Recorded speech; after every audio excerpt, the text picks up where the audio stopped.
Autonomy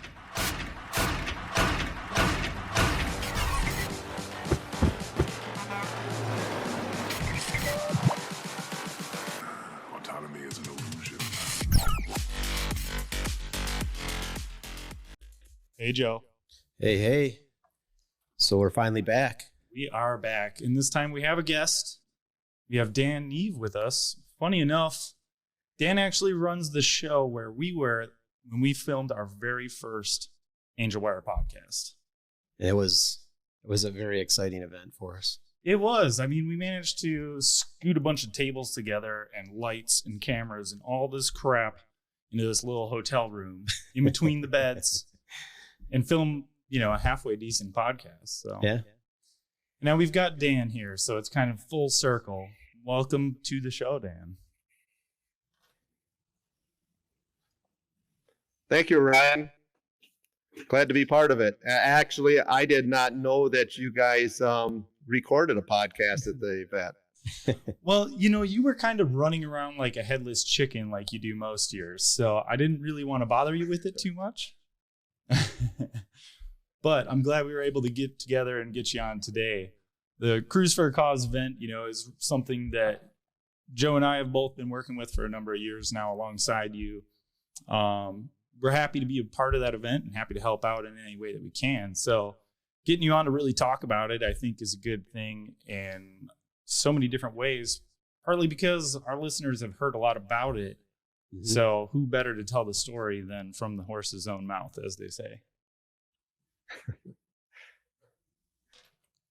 I'll take that as a compliment. Yeah, that's not me calling you a horse, I promise. Yeah, I know Ryan, he's been a part of that with you for quite some time, but I'll tell you what, it's once I went to the first year, it's something that we talk about all the time and always trying to see if there's something that we can try to help it to make it bigger. Right. Well, I mean, I think it was back in 2014 when I first came out, and Dan wound up throwing me the keys to his Cobra and said, go have a lap on the autocross course. And I'd pretty much been hooked on the show from that point. So that's a good way to get people involved, I think. Yeah, giving somebody a set of keys to a car always works. Yeah, it's a fair approach.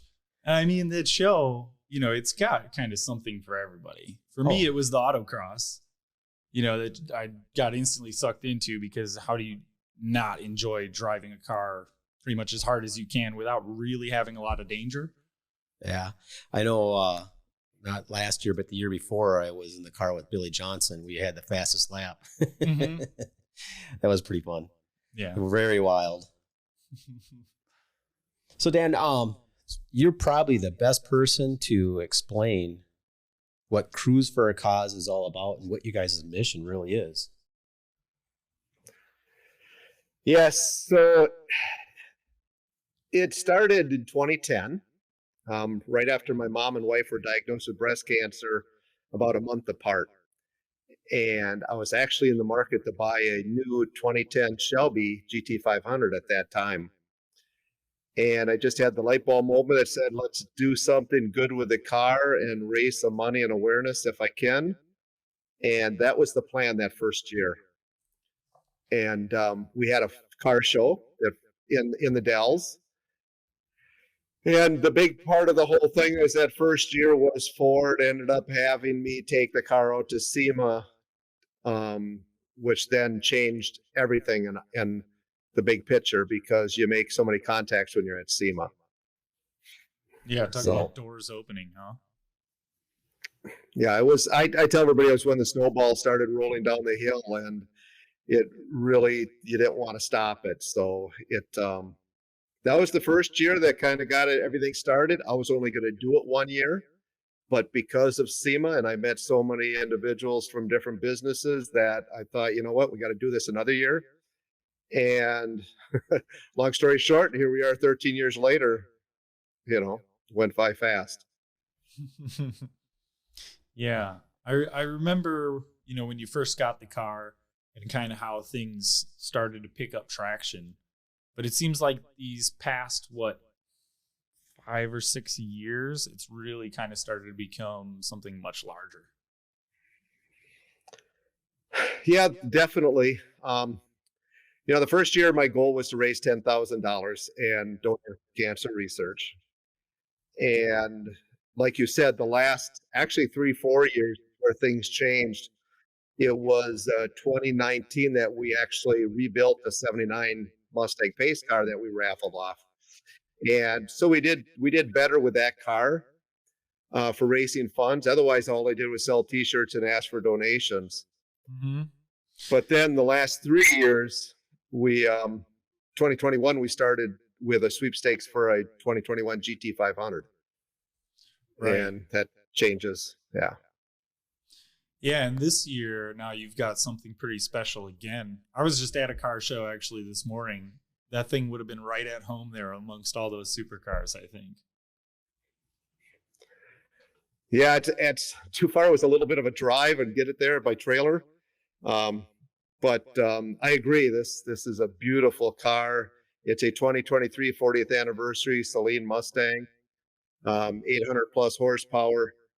It's one of 10 being built, and it's the only one that has the Cruise for a Cause badge on it. So it's going to be pretty special for somebody to win. How would somebody go about winning that? Well, it's multiple ways, but the easiest for most people is just to go online to cruise the number 4 cause .org. Do that again, cruiseforacause.org. And just enter to win. It's on the website, and it's easy. That simple. Yeah, it is pretty simple to do. It's definitely for a great cause, and you get a chance to win a car.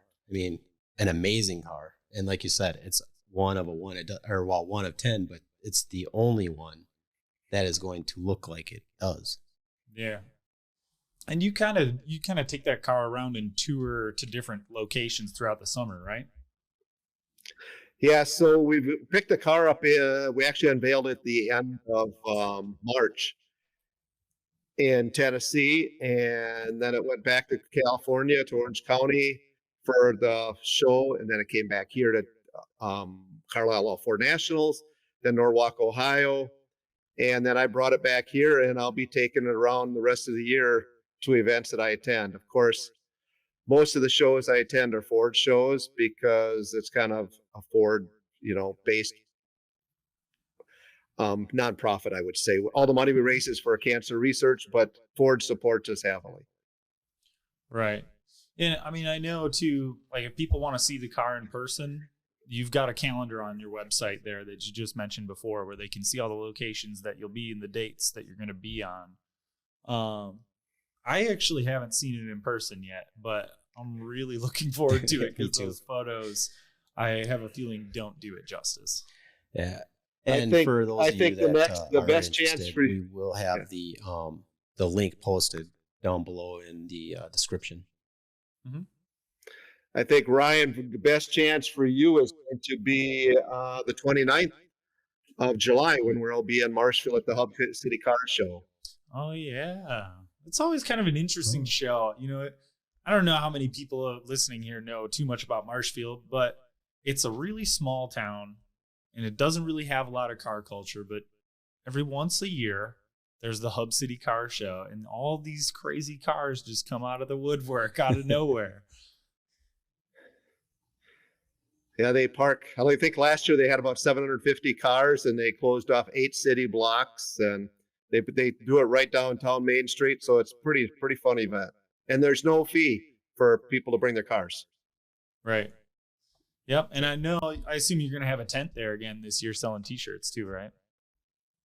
Yeah, I'll set up the tent and have T-shirts, and of course people can enter to win the car and get a good look at it. Yeah, I'm going to make sure to bring my camera and get some photos for myself. I might have to make a trip up. You should. Yeah, at the very least, you'll see it at the fall show. Yeah, very least. Yeah, and that'll be the best place for somebody to win, to enter to win it would be in person at the show in the fall, because that's actually when we're going to pick the winner. Yeah, that'll be cool because I think like last year it was chosen a month or two after the show, right? Correct. The first 2 years we didn't do the drawing until the end of November. Last year was in December, actually. And this year things worked out that we decided to do the drawing at the show. So it'll be Saturday, October 7th at 9:00 is the plan. And hopefully the winner is sitting in the audience because we'll all celebrate. Yeah, Heck absolutely. That'll be cool because I think what was it, the Fox body you gave away? You did the drawing right at the show that year too, right? Correct. Yeah. And we actually called the winner from the show. And if we would have drew the winner from last year's Billy Johnson edition GT500, the winner was at the event. Oh, So it would have been pretty exciting. yeah. Well, that'd be cool. I hope that works out. That would be exciting. Can you imagine just getting the keys dropped right in your hand? Oh man, that would be so cool. Right. Yeah, black marks would be left leaving the Ho Chunk parking lot there. Right. Oh. Yeah.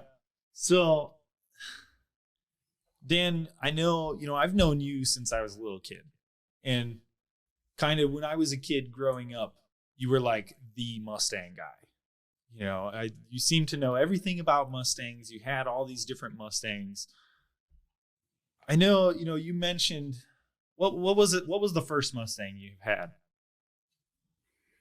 So I don't know everything about Mustangs. I'll say I'm probably not that knowledgeable about all the Mustangs, but they've always been the car that I've pretty much owned. But my very first one was a 1978 Mustang that was built to look like a King Cobra.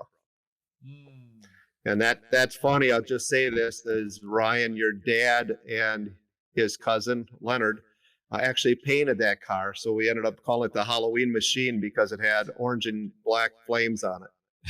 Oh, that's cool. Oh, nice. And how many have you had since now to date, including the cars? Let's just include the show cars that maybe the actual ownership was a little bit gray on, right? But so now you got to make me count in my head. Yeah, I want to know. I want to know the number because I suspect it's probably higher than even I would assume. I think we're at probably 10. Okay. We had, there's 3 in my garage, the 1 in the trailer, so that makes 4 in the parking lot now. I sold one last year, that was 5, plus the 2 we gave away was 7. I had an 88 Wisconsin State Patrol car, which I regret getting rid of because there was only 13 of those built for the state. And then I had a 85 and an 83. So maybe I'm at 11 now. Okay. So of all the Mustangs, not just that you've owned, but that you've driven, what's the best one?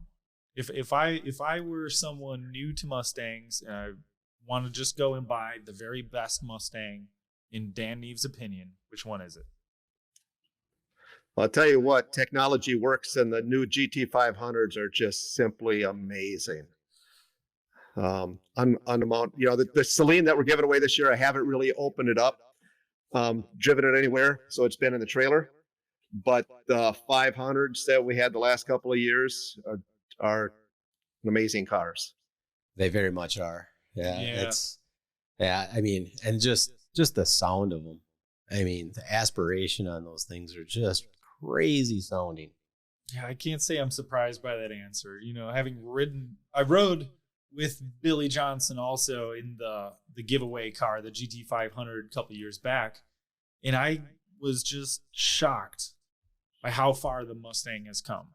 It's not the throw it around loose back end muscle car that it once was. It's a pretty sophisticated machine now, and it rips, man.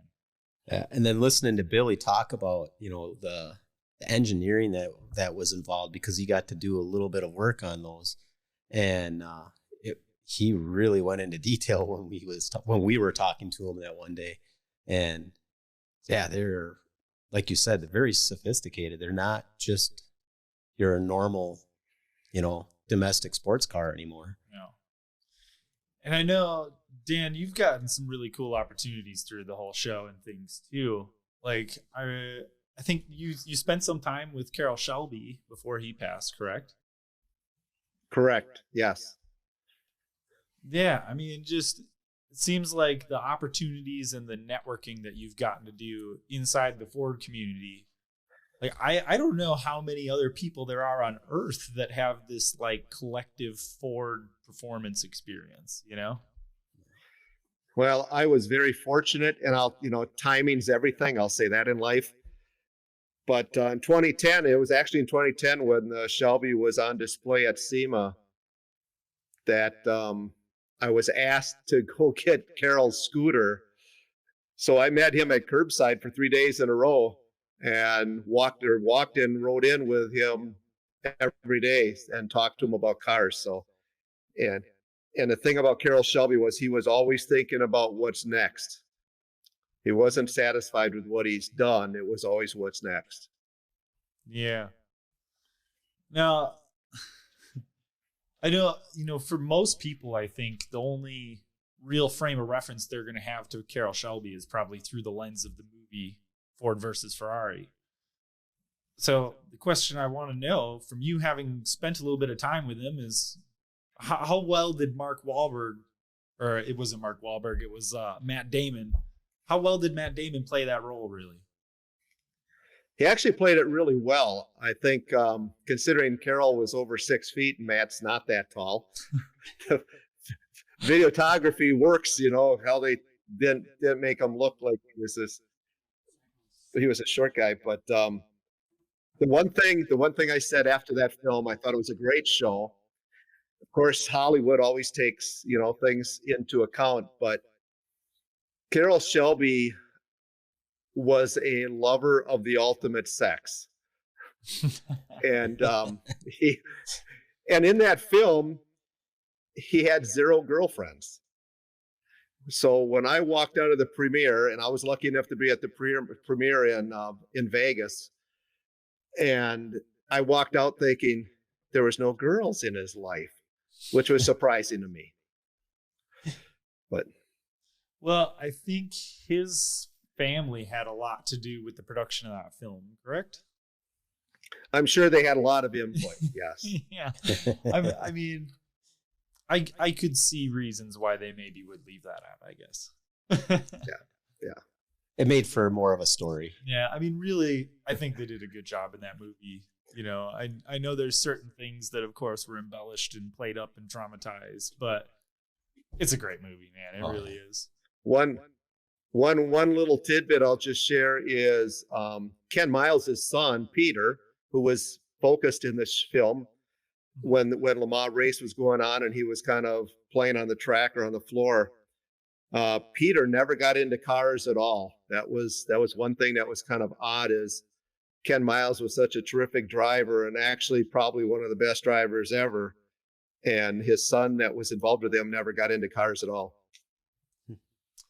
Yeah.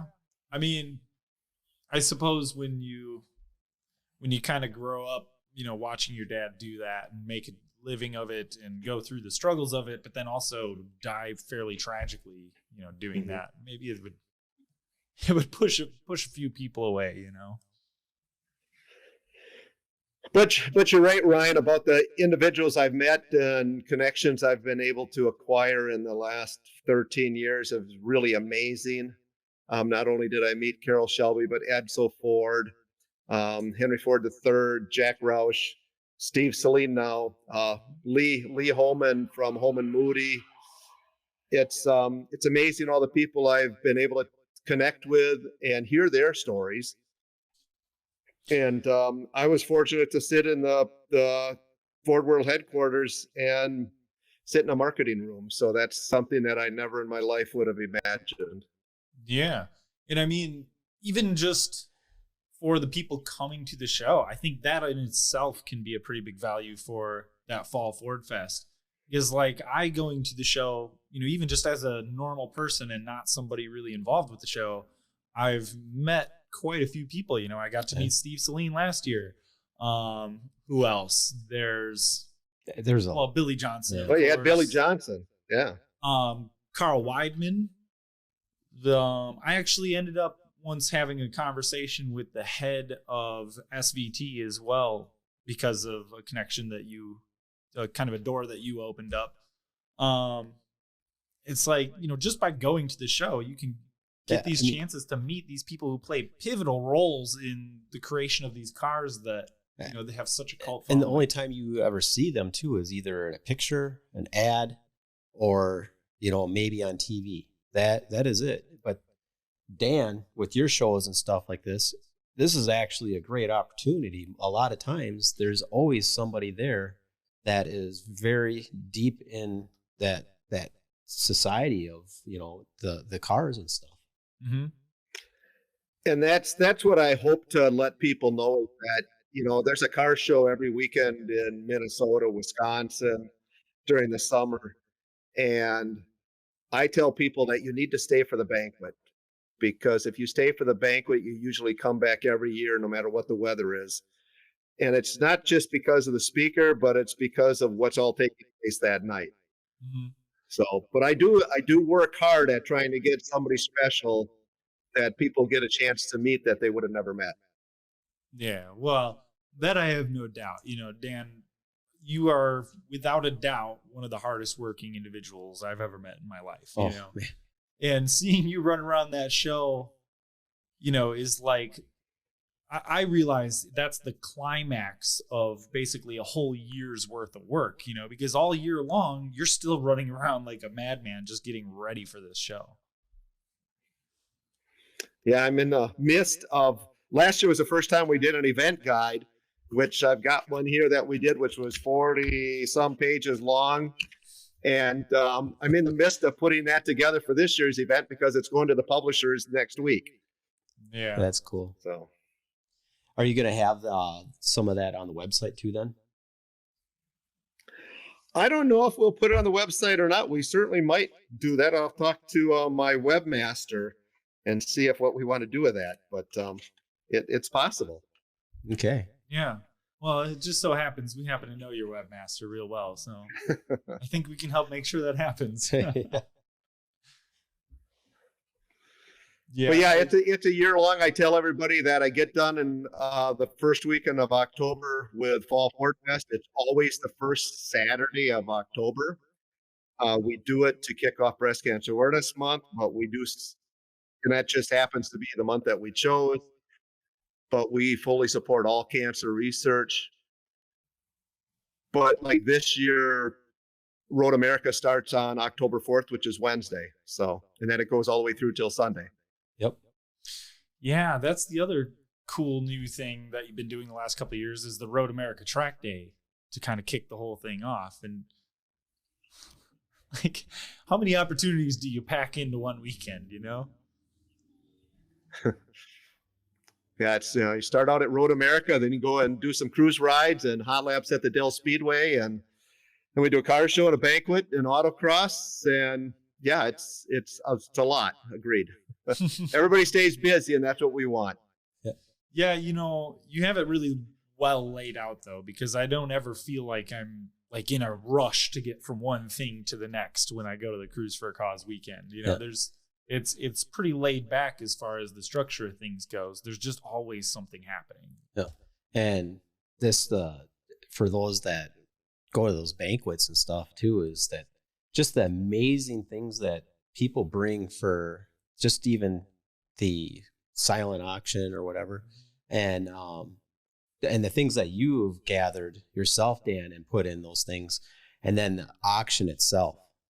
Man, is there some really neat things that go in there. Like last year I was trying to go for that guitar with all the signatures on it. Last year, you mean like the last 2 or 3 years you were trying to go for guitars?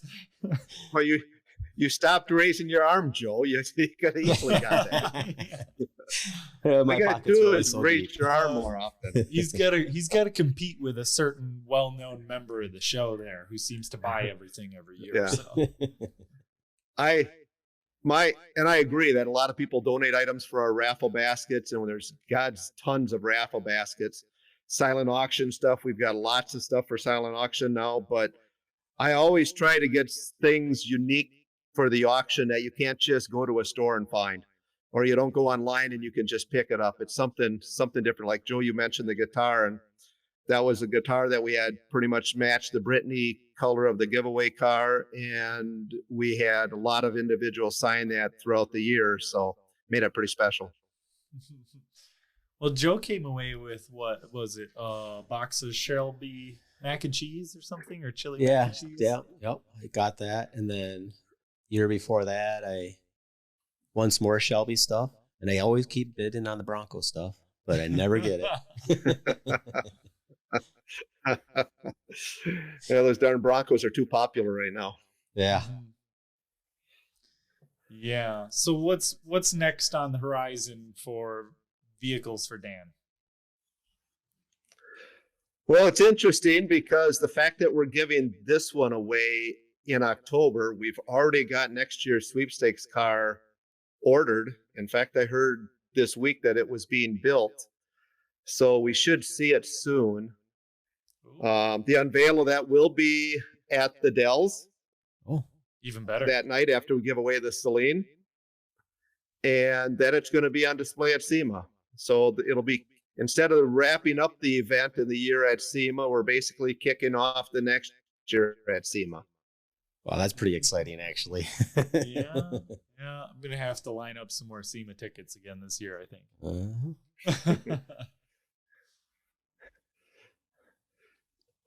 We've, and I didn't mention, we started in 2010, and, my goal every year is to raise money for cancer research, because cancer affects too many people.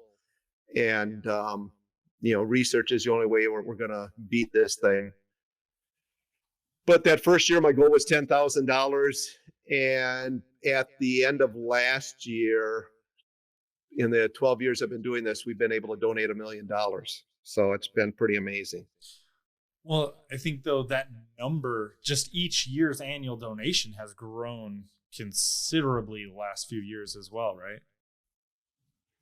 Yeah, when we started doing the sweepstakes for the car, that was a change, a changer for how much we could raise. Yeah, absolutely. Yeah, I mean, all in all, I think the show is like, aside, unless you're going to be some sort of an industry insider manufacturer or something, that you're going to get into SEMA when it's, press days only and not open to the public, what other show are you going to get that kind of just opportunity? It's like this, the whole Cruise for a Cause show has so much unique opportunity attached to it. And you can be exposed to just a lot of greatness there, to be honest. I mean, I know every year, at the banquet especially, you kind of do a little tally or pool around the room of who's from where, right? Who's coming the furthest. And every year there's people coming from further and further away. But I just feel like at some point this show is going to end up being like a national or global, kind of staple. Like, it's not going to continue being primarily Midwest. Well, I don't know. You said that it was pretty relaxed weekend, and you said that I'm running around with my head cut off. So, well, I don't know. I don't know how much more I can grow it, but I know that one year, Ryan, you mentioned, or Joe, that one year we had people from 13 states and Canada that attended. So that was pretty cool.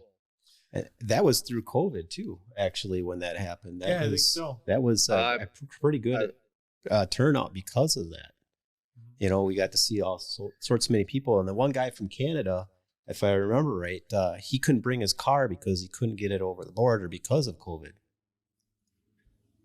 That's exactly correct. You're right, Joe. Yeah.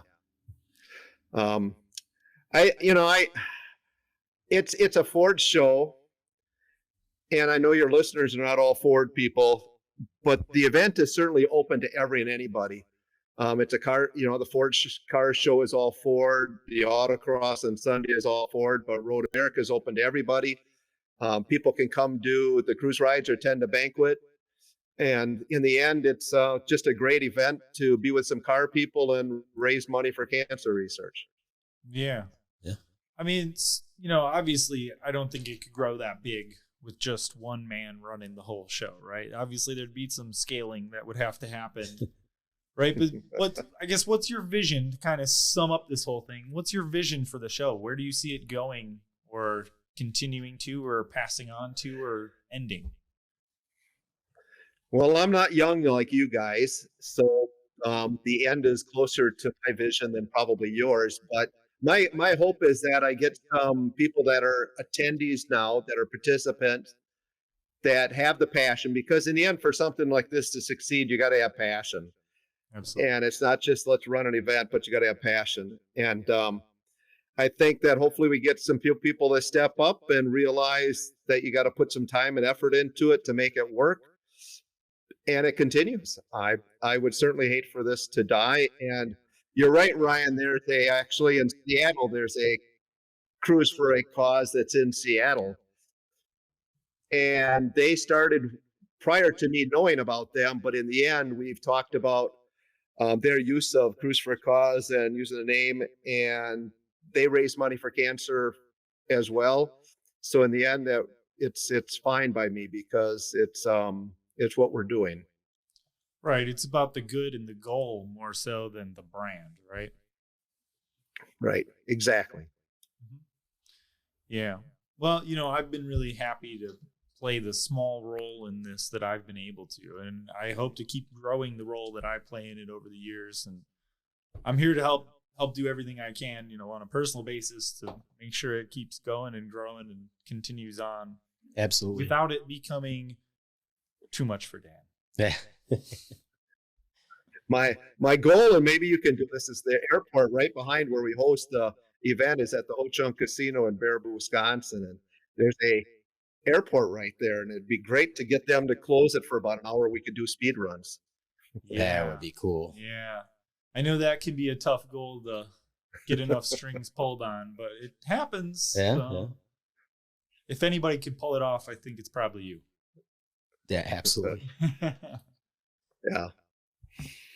Well, cool. This has been maybe you can get Dave Celine to talk to him. right. Yeah, right. Yeah. So I got a busy schedule, like you said, Ryan. I've got the Hub City Days is coming up the end of July. Then Woodward Dream Cruise is middle of August. Then I head out to Sturgis for the Mustang Rally.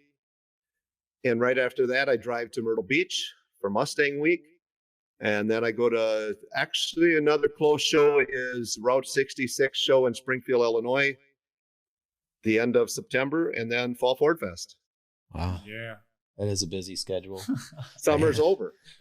No kidding.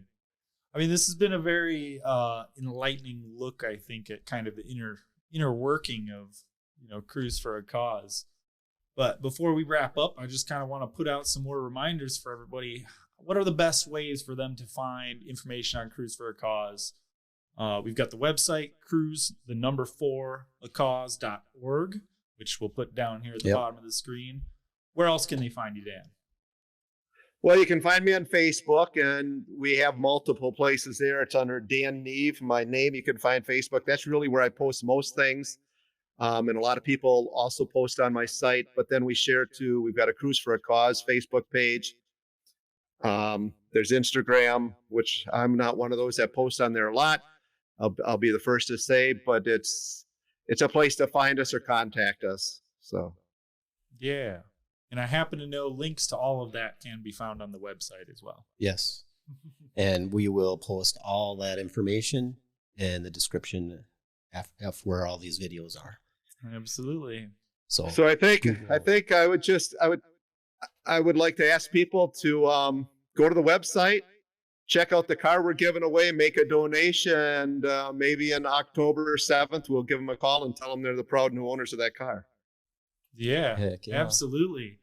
And if you happen to be a listener who's at the show, any of the shows, come up and say hi. Yeah, whether it's to me, definitely. Joe, or Dan, come up and say hi. Let us know. We'd love to talk some cars. Yeah, who knows? Maybe we'll bring you on the podcast as well. Right. And cool. Well, thank you very much. Tell Dan. your friends. That's it. Thanks, Ryan. And I was just going to say, tell people to sign up for Road America. Once they do it, they'll do it continuously. Oh Yeah. yeah. Oh, yeah. Oh yeah. Yeah. Cool. Well, All thanks, right. Ryan. Thanks, Joe. Appreciate the time. Yeah, no, thank you for taking the time to come on because we know you're a busy man. All right. Yeah. Thank you much. See you, everybody. Take care.